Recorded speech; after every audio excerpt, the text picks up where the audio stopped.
예수님이 예루살렘에 방문할 때마다 들렸던 타운이 있습니다. 베다니가 그곳입니다. 예루살렘에서 동쪽으로 2마일쯤 가면 있는 산간에 위치한 마을입니다. 이 타운에 시몬이라는 사람이 있었는가 봅니다. 한때는 문둥병에 걸렸었던 것 같습니다. 그 집에 초대를 받아서요, 제자들과 함께 식사를 하는데 사건이 벌어집니다. 한 여인이 들어와서요, 예수님 머리 위에 옥합 향유를 뿌린 것입니다. 옥합은 옥으로 만든 그릇이에요. 그때 당시 쓰였던 옥합 발굴한 것들을 보니까 대체로 그 꽃병, 작은 꽃병처럼 생겼고요. 그 크기는 바카스병만 한 그렇게 생겼습니다. 거기에다가 향유를 집어넣은 것입니다. 이 요한복음에 보면 이 옥합에 나드 향유가 들어있었다라고 그렇게 적혀져 있습니다. 나드는 식물 이름입니다. 주로 히말라야 산지에서 많이 나는 식물인데요. 이 식물 뿌리에 그 향기를 내는 향료 성분이 들어있대요. 그래서 그 뿌리를 증류시켜 가지고 거기서 그 성분을 뽑아내고 다른 기름과 섞어서 만든 것, 그게 바로 나드 향유입니다. 근데 요 나드 향유 한 병 값이 그때 당시로 아주 상당히 비쌌는가 봅니다. 일반 노동자가 1년치 일하는 임금하고 거의 같은 수준이라고 그랬으니까 그때 당시 생활 수준으로 보면 상당히 가격이 높은 것이었습니다. 이 비싼 것을 예수님 머리에 부었습니다. 이것을 보고요, 제자들이 분개합니다. 이 비싼 것을 왜 낭비합니까? 이 향유를 팔아 가난한 사람들에게 줄 수 있지 않습니까? 라고 그렇게 말합니다. 그 말을 듣고요, 예수님께서 대답하십니다. 왜 여자를 괴롭히느냐? 그는 내게 좋은 일을 했다. 가난한 사람들은 항상 너희와 함께 있지만은 나는 항상 너희와 함께 있는 것이 아니다. 이 여자가 내 몸에 향료를 부은 것은 내 장례를 치르려고 한 것이다. 라고 그렇게 대답을 하십니다. 예수님께서 대답하시고 난 다음에요, 대부분의 제자들이 어떻게 반응을 보였는지 이야기 끝에는 나오지 않습니다. 근데 한 사람이 말하고 행동한 것이 적혀져 있습니다. 그 사람 이름이 누구냐면 가롯 유다예요. 가롯 유다가요, 대제사장들을 찾아갔대요. 그러면서요, 내가 예수를 넘겨주면 여러분은 내게 무엇을 주실 것입니까? 라고 물어봅니다. 그랬더니 그 사람들이 은돈 30립을 세마여 주었다고 합니다. 그리고 그때부터 예수님을 넘길 기회만을 엿보았다라고 그렇게 성경에 적혀져 있습니다. 그러면서 그 이야기는 끝이 나는 것을 알 수 있습니다. 갈등이 생겼습니다. 식사를 하면 즐거운 마음으로 서로 대화를 나눠야 되는데 그 즐거운 분위기 속에서 갈등이 생긴 것을 알 수 있습니다. 원인은요, 향유를 부은 여인 때문에 갈등이 생긴 것처럼 여겨집니다. 근데 오늘 본문을 곰곰이 읽고요, 묵상을 해보면 그것이 시작되긴 했지만은 정말 갈등의 원인은 아닌 것을 알 수 있습니다. 정말 갈등의 원인은요, 방 안에 있는 몇몇 안 되는 사람들이 생각이 달라요. 같이 식사를 하려고 식탁에 만주 앉은 사람들의 밑그림이 서로 다른 것을 알 수 있습니다. 예수님은 당신의 피 흘리심에 대해서 많이 생각하고 있으신 듯합니다. 예수님이 이 땅에 오신 이유는 우리에게 구원의 길을 열어주시기 위함입니다. 그분이 십자가에 달려 돌아가셨습니다. 사흘 만에 부활하셨습니다. 그리고 하늘에 승천하셨습니다. 그 사실로 인해서요, 그걸 마음으로 믿을 때 그분으로 인해서 내 죄가 속량됩니다. 내가 의롭게 됩니다. 내가 천국에서 영원히 살 길을 얻게 됩니다. 그 구원의 길을 열어주시기 위해서 예수님이 오셨습니다. 근데 그 구원의 방법을 열어주는 첫 번째가 뭐냐면 십자가에 달려 피 흘리시는 거예요. 돌아가시는 거예요. 예수님이 생각하실 때 이때 그때가 되었다라는 것을 알게 됩니다.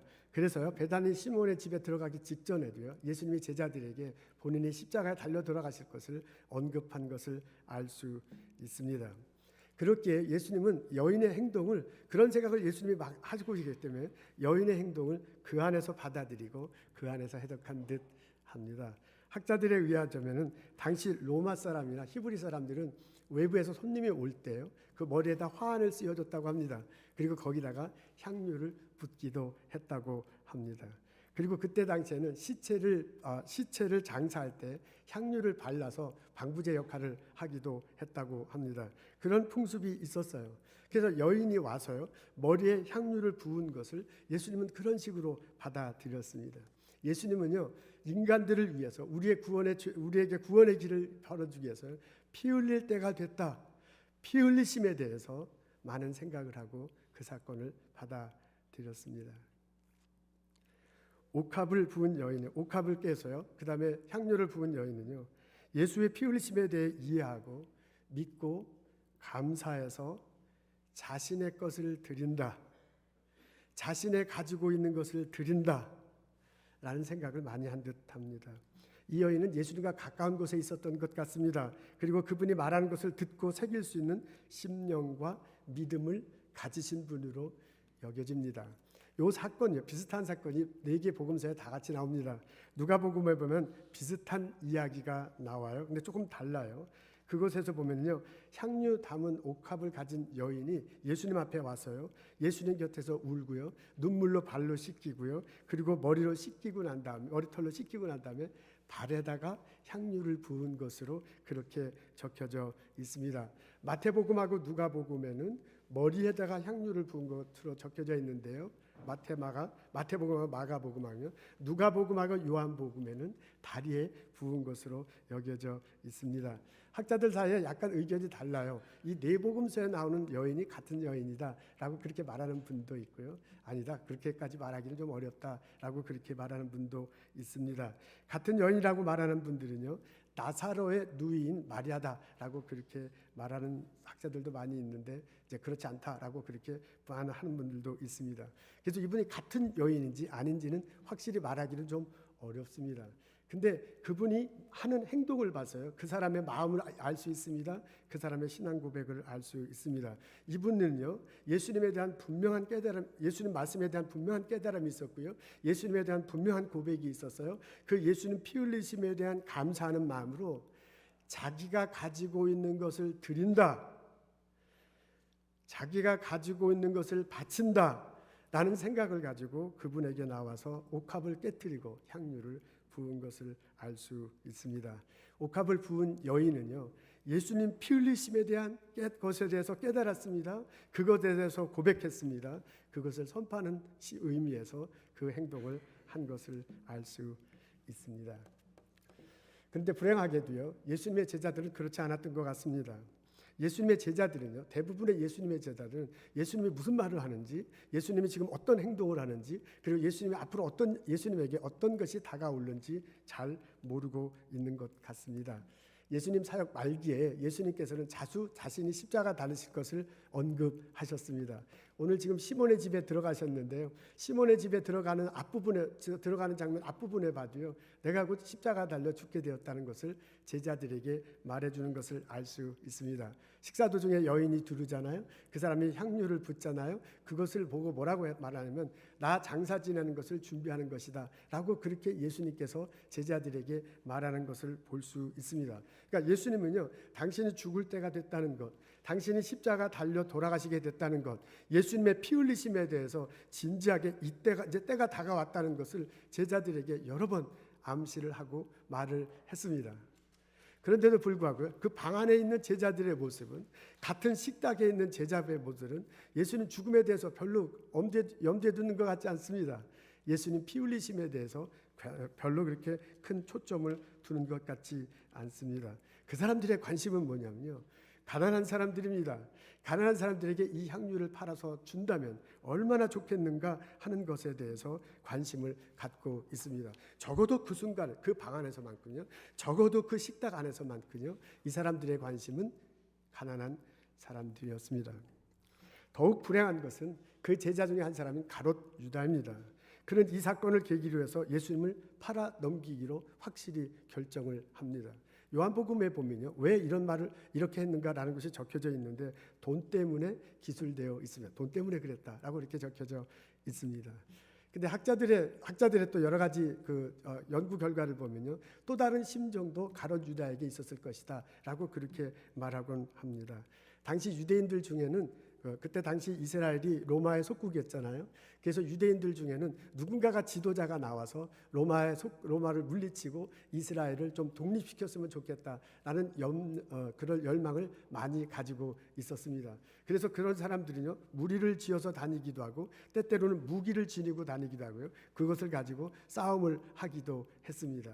그래서 가롯 유다도 그런 무리 중에 한 사람이지 않을까라고 그렇게 생각하는 학자들도 제법 있는 것을 알 수 있습니다.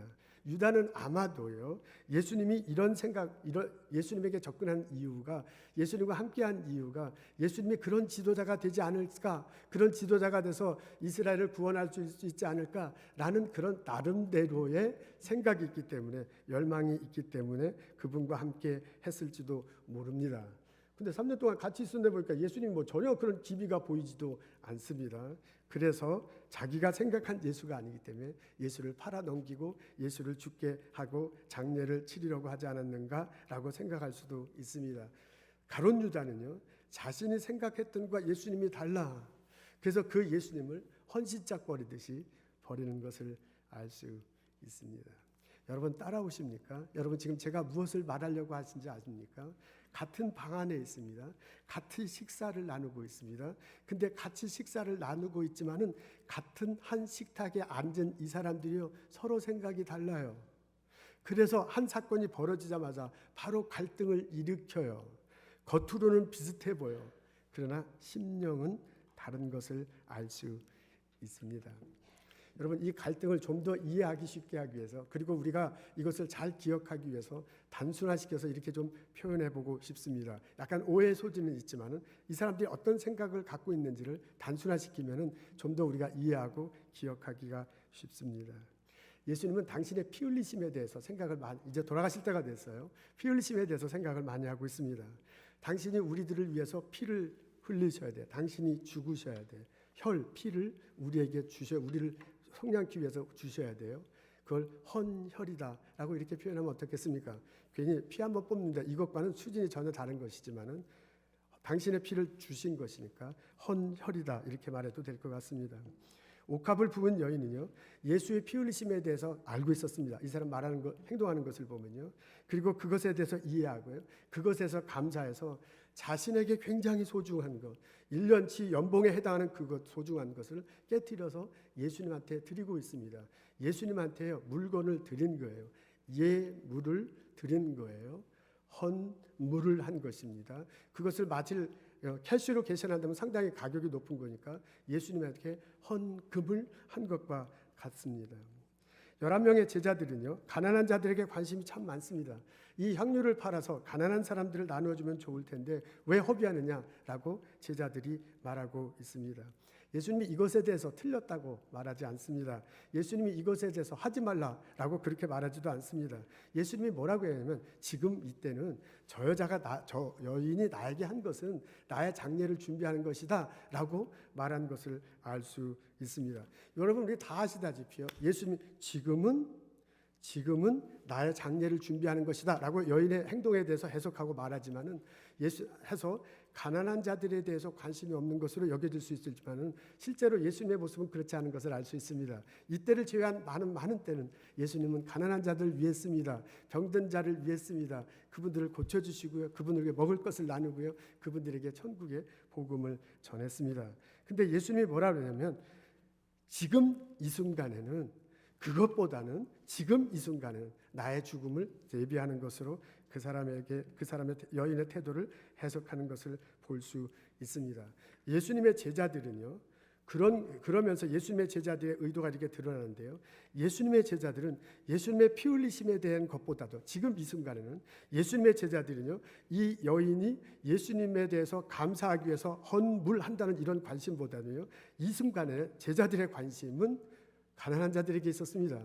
그래서 그 가난한 자들에게 예수님의 가르침대로, 예수님이 삶의 모습을 보여줬던 대로 그 가난한 자를 돕는 것이 낫지 않겠느냐라고 그렇게 생각하고 있습니다. 예수님의 가르침대로 헌신하는 것이 더 좋겠다라고 그렇게 말하고 있습니다. 가룟 유다는 이 모든 것에 대해서 동조할 수 없었습니다. 예수님의 헌혈, 피 흘리심에 대해서, 예수님의 헌혈에 대해서도 그 사람은 관심이 없었습니다. 여인이 예수님에게 드리는 것, 그 여인의 헌물에 대해서도 관심이 없었습니다. 제자들의 헌신에 대해서도 이 사람은 관심이 없었습니다. 그런 것에 대해서 화가 날 뿐입니다.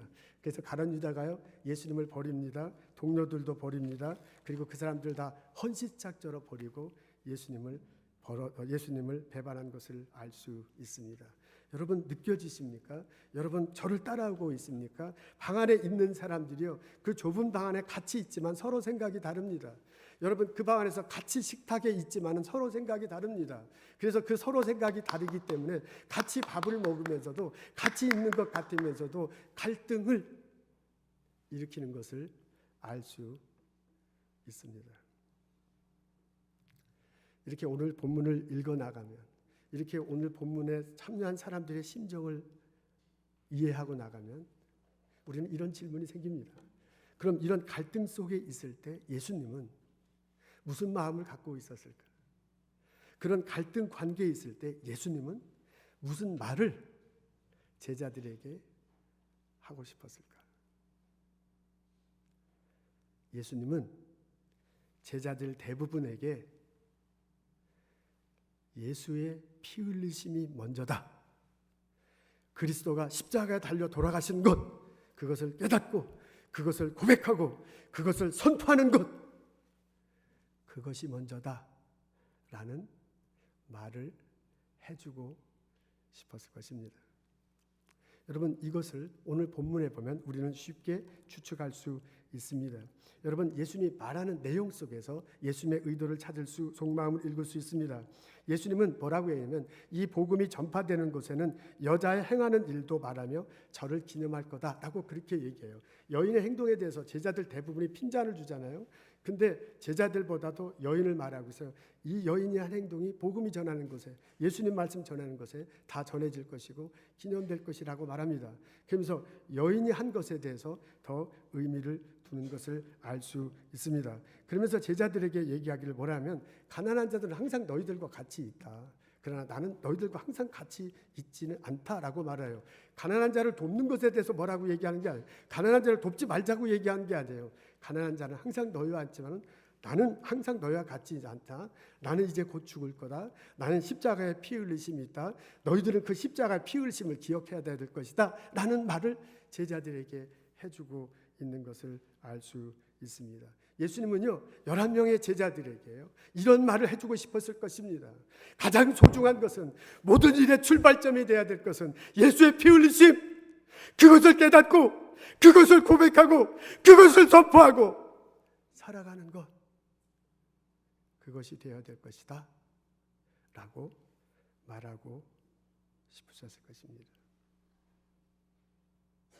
예수님은 보스턴에 살고 있으면서요 성령께서 신앙생활하는 우리들에게도 나에게도 이런 말을 해주시기를 원할 것입니다.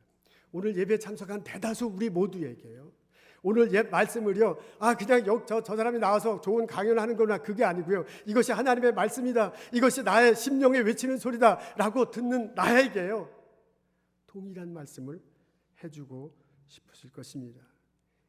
예수의 피 흘리심을 깨닫는 것, 그것을 고백하는 것, 그것을 선포하는 것이 신앙생활의 핵심이다.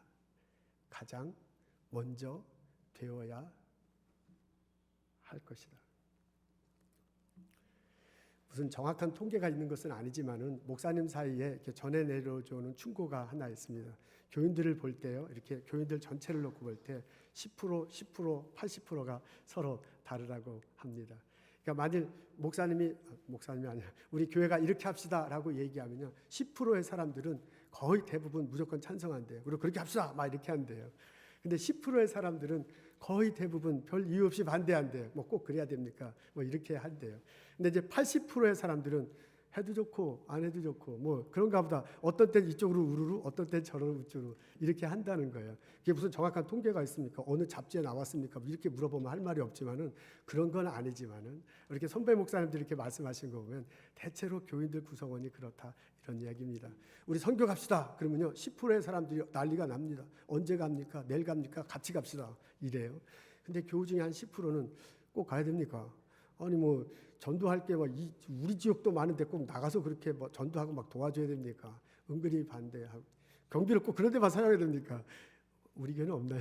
10%의 분은 이제 그런데요. 근데 이제 80%의 분들은 선교를 가든 안 가든 상관없어. 교회를 짓든 말든 상관없어. 죄송해요. 이렇게 막 말해갖고 그렇게 좀 이런다요. 그러니까 정확히 10%, 정확히 10%, 정확히 80% 말하기는 어렵지만은 여러분 말하고자 하는 의도는 아시죠? 거의 대부분의 사람들은요, 교회가 이 방향을 가든 교회가 저 방향을 가든 교회에서 물고 하든 이렇게 저렇게 그냥 유동하기 쉬운 그런 상태로 있다, 그런 이야기입니다. 여러분 오늘 본문에도 보면 11명의 제자들의 관심이 하게 됩니다.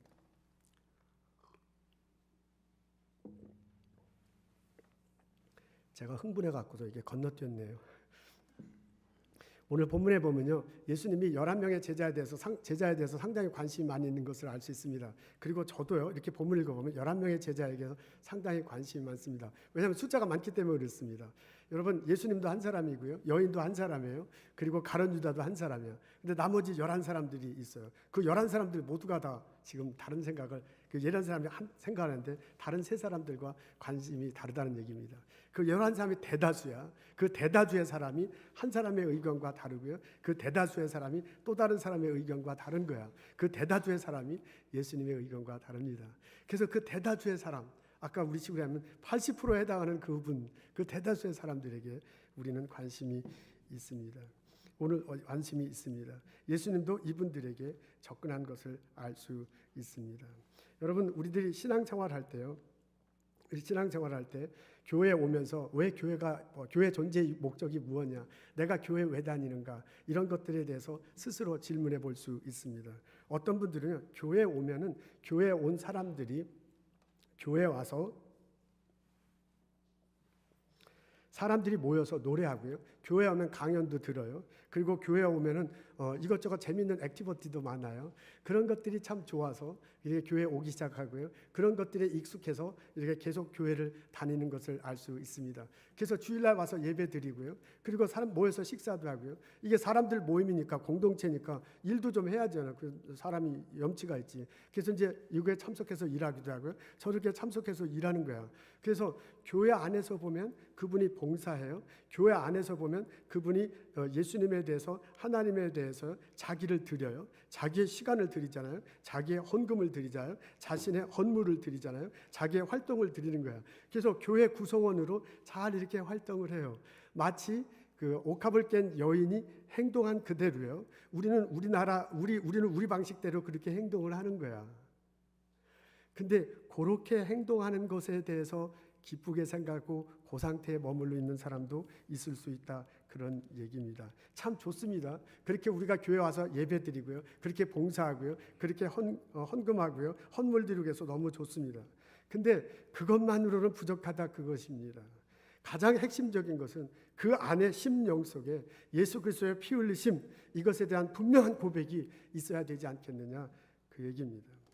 여러분, 우리 중에 어떤 분이요, 우리 대다수 80%에 해당하는 어떤 분 중에요, 교회와 교인들에 대해서 이런 생각을 가질 것입니다. 교회가 할 일은 이웃을 돕는 거다. 어려운 사람들 가서 도와주고요, 병든 사람 치료해주고, 그런 것이 예수를 믿는 교인들이 가장 해야 할 일이다라고 그렇게 생각을 합니다. 그래서 내가 정말 예수를 믿는다면 그 무엇보다 중요한 것이 회사에 나가서 일터에서 잘 일하고요, 사람들 어려운 게 도와주고요 하고 하는 것들이 아주 좋은 모습으로 그렇게 여겨집니다. 여러분, 오늘 식탁에 앉은 11명의 제자들의 적어도 그때의 관심은 뭐였냐면 이웃을 돕는 거야. 예수님과 함께 있는 그 삶에서 그분들의 최고의 관심을 이웃들에 돕는 것입니다. 그것도 참 좋습니다. 그렇게 우리 교회가 그런 역할을 하면, 우리 교인들이 그런 모습을 보면 얼마나 좋겠습니까? 그래서 가난한 이웃들을 돕고요, 사람들을 섬기는 것은 참 좋습니다. 근데 그것만으로 부족하다는 얘기예요. 그것이 핵심이라기 말하기는 힘들다. 정말 핵심은 뭐냐면 십자가 다시고 피 흘리심, 그것이 우리들 신앙생활에, 우리 교회의 핵심이 되어야 할 것이다, 그 말입니다. 아마 우리들 중에 어떤 분은요, 교회는 이런 모습이어야 될 것이다, 교인들은 이렇게 행동해야 될 것이다 라고 생각하는 것도 있는데, 뭐냐면 예수를 믿는 사람이라면 이 나라 사회 개혁하는 데 참여해야 돼. 이 나라 정치를 바로 세우고 이 나라를 올바르게 세우는데 참석하는 것이, 그렇게 사회 운동에 적극적으로 참여하는 것이 예수 믿는 사람으로서 올바른 태도다라고 그렇게 여기는 분도 있을 것입니다. 그렇습니다. 그런 면도 우리들에게 분명히 있습니다. 여러분, 구약 성경에 보면 바벨론 포로로 잡혀간 사람들이 나중에 돌아오잖아요. 돌아와서요, 성벽을 건축하고 성전을 건축하고요, 어떻게 하면 하나님 뜻에 맞게 할까 하고 막 애쓰는 장면 봅니다. 거기에 보면 지도자들이요, 나라를 세우고요, 지도자들이 사회를 개혁해요. 그렇게 해서 이스라엘을 건국 다시 재건하는 모습을 볼 수 있습니다. 예수님께서 하신 말씀 중에 하나님 나라에 관해서 강력하게 선포하십니다. 그 하나님 나라는 저곳에 있지만은 이제 다가오는 그 하나님 나라를 우리가 맛볼 수 있다. 그 하나님 나라를 세우기 위해서 우리들이 일터에서 각각의 분야에서 일해야 될 것을 그렇게 말하는 것을 볼 수 있습니다. 이렇게 생각하면 교회의 역할이, 우리 교인들이 하는 것이 사회 개혁에 적극 참여하는 것이고요, 이 나라 구조에 적극적으로 의사를 표명하고 앞에 리더가 돼서 이끌어가는 것이다 라고 그렇게 말할 수 있습니다. 맞습니다. 좋습니다. 근데 그것보다도 더 중요한 게 있는데 뭐냐면 그 핵심에 자리 잡고 있어야 될 게 있는데, 그거는 예수 그리스도의 피 흘리심에 대한 고백입니다. 예수 그리스도가 십자가 달려 돌아가셨다. 그분이 피 흘려서 내 죄가 속량되었다. 그분이 부활해서 내가 의롭게 되었다. 그분이 하늘로 승천했기 때문에 내가 천국에서 영원히 살게 될 것이다 라는 깨달음, 이런 분명한 고백, 이런 분명한 선포, 이것이 가장 먼저, 이것이 가장 핵심으로 자리 잡아야 할 것입니다. 그 위에요, 우리가 교회 내에서 봉사하고, 우리가 교회 내에서 서로 사랑하고요, 우리가 교회 안에서 예물을 드리고요, 우리가 교회 안에서 예배 드리고 헌금하는 것들이 자리 잡을 수 있습니다. 여러분, 그 위에요, 우리가 이웃들을 도와줘요, 이웃들을 섬겨요, 이 땅에 화평을 이루기 위해서 살아가는 것들이 더해질 수 있습니다. 여러분, 그 위에 이 나라 사회를 개혁해요, 이 나라를 이끌어가는 또 다른 모습을 보여줘요. 이런 것들이 더해질 수 있습니다. 다 좋습니다. 그것이 기독교의 한 가르침이기도 합니다. 근데 가장 핵심이 뭐야 되냐면 예수 그리스도의 피 흘리심에 대한 분명한 깨달음과 고백과 선포입니다. 여러분, 가을이 되면 나무에 열매가 맺힙니다. 나무에 아름다운 실과가 이렇게 맺히는데, 그 실과 맺힐 때 그냥 열매만 딸랑 있어가지고 아름다운 실과가 맺힐 수 없습니다. 그 열매가요, 가지에 붙어 있습니다. 근데 열매가 가지에 붙어 있는 것만 해갖고 아름다운 실과가 맺혀지지 않습니다. 그것이 줄기에 붙어 있어야 돼요. 근데 여러분, 줄기에만 있다고 그래서 아름다운 실과가 맺혀지지 않습니다. 그 나무 줄기의 뿌리에 있어야 돼요. 뿌리가 있어야 줄기가 있고요, 줄기가 있어야 가지가 있고요, 가지가 있어야 열매가 있습니다. 여러분, 우리 신앙생활의 뿌리, 우리 신앙생활의 첫 번째 우리 시간의 가장 큰 핵심은 뭐냐면 예수 그리스도가 피 흘려 돌아가셨다, 그것 때문에 내 죄가 속량됐다, 이 선포입니다. 이 깨달음입니다. 이 고백입니다. 이것 위에요, 줄기가 설 거예요. 이것 위에 가지가 설 거예요. 이것 위에 열매를 맺을 것입니다. 그래서 이 땅에 우리가 공헌하며 복음을 증거하며 살게 될 것입니다. 저는 오늘 예배에 참석한 여러분들에게 도전하고 싶습니다. 여러분, 제가 오늘 예배 참석한 우리들에게 비난하고자 함이 아닙니다. 저는 우리 교회 와주신 여러분 너무너무 감사합니다. 주일날 오후에 생각할 때, 혹은 월요일날 아침에 새벽에 이렇게 기도할 때 주일날 오신 여러분들이 얼마나 감사한지 몰라요. 우리들 중에 많은 분들은요, 월요일날 아침부터 토요일 저녁까지 일하세요. 그리고 주일날, 일요일날 딱 한 번 쉬는데 교회 오시는 거예요. 교회 와서 주일날 예배 봐야죠. 오후에 봉사해야죠. 그러면 이게 막 주일날 금방 지나가. 그리고 월요일 새벽부터 또다시 일을 해. 그러신 분들 참 많아요. 그런데 이렇게 교회 와주시니, 함께 예배하시니 얼마나 감사해요. 그러니까 하나님 앞에서는 여러분이 축복받을 일인데, 여러분의 목회자인 나 인간적으로 생각할 때도 참 감사하다는 거예요. 그러니까 오늘 우리 교회 와주셔서 너무 감사해요. 그렇게 감사하지만은, 이렇게 온 것에 대해서 참 고맙지만은, 우리들의 신앙생활의 핵심이 뭐냐, 우리들의 가장 근본이 뭐냐, 우리들이 꼭 가야 할 일이 뭐냐, 우리 절대로 놓쳐서는 안 되는 것이 뭐냐 라는 점에서 안타까운 마음으로 여러분에게 말을 합니다. 우리의 삶에 있어서요, 우리 신앙생활에 있어서요, 우리 교회 생활에 있어서 가장 핵심되어야 될 것은, 처음 출발해야 될 것은 예수 그리스도 피 흘려 돌아가셨다는 것입니다. 이것에 대한 분명한 고백이, 이루어가야 되는 분명한 깨달음이 여러분 가운 속에, 우리들 심령 속에 있기를 주님의 이름으로 축원합니다. 여러분 이것에 대해서 고민하십시오. 제가 아까 80%라고 이렇게 말을 해서 싸잡아서 얘기해서 참 죄송합니다. 이 십자가 되시고 부활하셨다는 고백이 분명히 있는 사람이 우리 교인 중에 10%가 분명히 있다. 이거 너무 안 되는데 더 많다. 이렇게 퍼센티지를 정확히 말하기는 참 어렵습니다.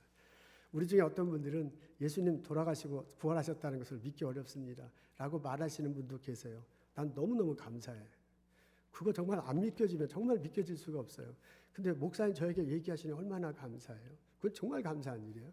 근데 그렇게 정말 난 안 믿겨진다라고 솔직하게 말하시는 분이 한 10%쯤 된다? 그럴 수 있을 것 같아요. 그러면 대다수의 80%는 뭐냐 이거예요. 여러분 제가 아까 얘기했죠. 10%, 80%가 정확한 통계라고 말할 수는 없어요. 지금 제가 말하고 싶은 것은 대다수의 우리들이에요. 대다수의 우리들은 언젠가는 어떤 때는 예수님 믿어줘. 정말 피 흘려 돌아가시고 부활하신 거 정말 믿어줘. 나 그것 때문에 성령 함께 교회 다니고 성령 함께 출석해. 근데 어떤 때는 정말 그런가? 아닌 것 같기도 하고, 누가 뭐라 그러면 그쪽으로 이렇게 휩쓸리는 거야. 그래서 이게 무슨 갈대 흔들듯이 흔들리는 우리 자신의 모습을 볼 수 있습니다. 이렇게 80%에 해당해서 흔들리는 우리 자신 속에 내가 있지 않은가? 우리의 대다수는 그런 모습을 보이는 것이 아닌가? 같은 식탁에 있어, 예수님과 함께 있어, 예수님과 말을 해. 그러나 11명의 사람들이죠. 예수님의 피 흘리심에 대해서, 예수님의 죽으심에 대해서 적어도 그때 당시에 고백하지 못했어요. 그 모습이 나의 모습이 아닌가 하는 것입니다. 여러분 고민하십시오. 저는 여러분에게 도전하고 싶습니다. 여러분 이 문제에 대해서 심각하게 생각하십시오. 정말 내가 믿느냐? 정말 내가 깨닫는가? 정말 내가 고백하는가? 정말 내가 선포하며 살아가는가? 나 자신에게 물어보십시오. 여러분 우리는 그 질문을 가지고 성경을 읽으면 내가 이제까지 보지 못했던 많은 것들이 내 눈앞에 들고 내 마음속에 말하는 소리를 들을 수 있습니다. 여러분 이 고민을 가지고 기도하기 시작하면요, 이제까지 내가 느끼지 못했던 어떤 것들이 내게 다가와서 나를 뜨겁게 하고요, 내 심령을 어루만지고요, 나를 하여금 확신을 서게 하는 그런 것들을 느낄 수 있습니다. 여러분 이런 걸 가지고 같이 신앙생활하고 믿을 만한 형제 자매들에게요, 나의 솔직한 고민을 대화 나눌 수 있습니다. 그렇게 대화를 나누는 것은 어떻겠습니까? 여러 가지 방법이 있습니다. 제가 지금 도전하고 싶은 것은, 제가 지금 말하고 싶은 것은요, 그냥 대다수의 무리 속에 그냥 이렇게 신앙생활하는 것도 감사하지만은, 정말 우리가 죽어서 천국에 간다면, 예수님 때문에 내 죄가 용서됐다는 게 그게 분명하다면 이거 분명히 해야 돼요. 분명히 고백해야 돼요. 천국에 대한 소망을 가지고 살아가는 것이 훨씬 더 풍성한 삶을 살 수 있어요. 이것에서 고민하고, 이것에 대해서 질문하고, 이것에서 기도하는 나와 여러분 되시기를 원합니다. 예수님이 우리와 함께 하십니다. 예수님이 우리를 기다려 주십니다. 이야기 결말에 보면 예수님이 제자들에게 어떻게 했는지 확실히 나와 있지 않습니다. 이야기를 자세히 읽어보면요, 갈등만 나와 있지 그 갈등을 해결한 모습은 보이지 않습니다. 근데 예수님께서 바로 그 자리에서 갈등을 해결한 것 같지는 않습니다. 가룟 유다 보고 너 딱 치고요, 11명 보고 어째 니들이 그럴 수 있어 막 그렇게까지 하시지 않으셨습니다. 예수님은 기다리셨습니다. 예수님은 참으셨습니다. 그리고 예수님은 11 제자들에게 시간을 줬습니다. 그리고 그 11 제자들에게 성령을 보내셔서요, 11 제자들로 하여금 예수 그리스도의 피 흘리심을 분명히 고백하도록 만들었습니다. 예수님 돌아가시기 직전에 겟세마네 동산에서 기도하잖아요. 그때 내가 죽게 됐다, 그러니까 너희들 다 함께 기도하자, 그렇게 얘기해요. 근데 그 제자들 기도합니까? 기도 안 하고 다 그냥 자버려요. 예수님 십자가 달 올라갔을 때 이 사람들 다 무서워서 도망가요. 예수님과 함께한 제자들 한 명도 없었어요. 나중에 예수님 부활하셨잖아요. 만났는데도 불구하고 갈릴리 가서 고기 잡았대. 그 사람들 또 예수님이 찾아가잖아요.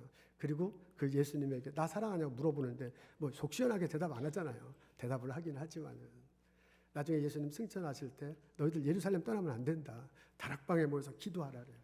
그래서 그 사람들이요, 할 수 없이 모여서 무서워서 할 수 없이 하니까 기도해요. 그때 성령께서 임하십니다. 성령께서 이 사람들의 마음을 잡아줍니다. 성령께서 이 사람들에게 새로운 느낌을 주십니다. 성령께서 이 사람들을 깨닫게 하십니다. 그래서 완전히 변해버렸어요. 예수 그리스도 십자가에 대한 피의 보혈에 대한 분명한 고백이 생겼어요. 여러분 나중에 이 사람들이 설교한 내용을 보면 확실해요. 그 사람들이 설교한 내용은 딱 하나, 예수님 십자가 달려 돌아가셨다. 그분 때문에 우리의 죄가 용서됐다. 내가 그거 증인이다요. 여러분 사도행전 나오는 예수 제자들의 설교는 딱 핵심이 그거예요. 예수님 피 흘리심에 대한 분명한 고백을 하는 것을 알 수 있습니다. 예수님은 기다려 주셨습니다. 예수님은 제자들에게 시간을 주셨습니다. 예수님은 성령을 보내서요, 제자들의 마음을 어루만지고요, 제자들로 하여금 예수님을 받아들이게 하고요, 예수 그리스도의 피보혈에 대해서 고백하도록 이끌어 가셨습니다. 그 예수님이 성령의 모습으로 이 자리에 함께 하십니다. 그 예수님이 나의 마음을 두드리고 계십니다. 그 예수님이 나를 기다리십니다. 그 예수님이 나에게 시간을 주십니다. 예수 그리스도가 피 흘려 돌아가셨기 때문에 내 죄가 속량됐다는 이 문장, 이것을 붙들고 고민하십시오. 이것을 붙들고 대화 나누십시오. 이것을 붙들고 기도하십시오. 이것을 붙들고요, 성령님 오셔서 나를 깨우쳐 주소서, 나를 생각나게 하소서, 나를 인도하게 하소서, 기도하십시오. 그 어느 순간 갑자기 내 마음속에 오셔서 나로 깨우쳐 주시고, 나로 고백해 하게 하시고, 나로 선포케 하실 줄로 믿습니다. 예수 그리스도의 피 흘리심, 그것 때문에 우리가 이 자리에 있는 것입니다. 그것을 분명히 붙들고 신앙생활하는 나와 여러분 되시기를 주님의 이름으로 축원합니다.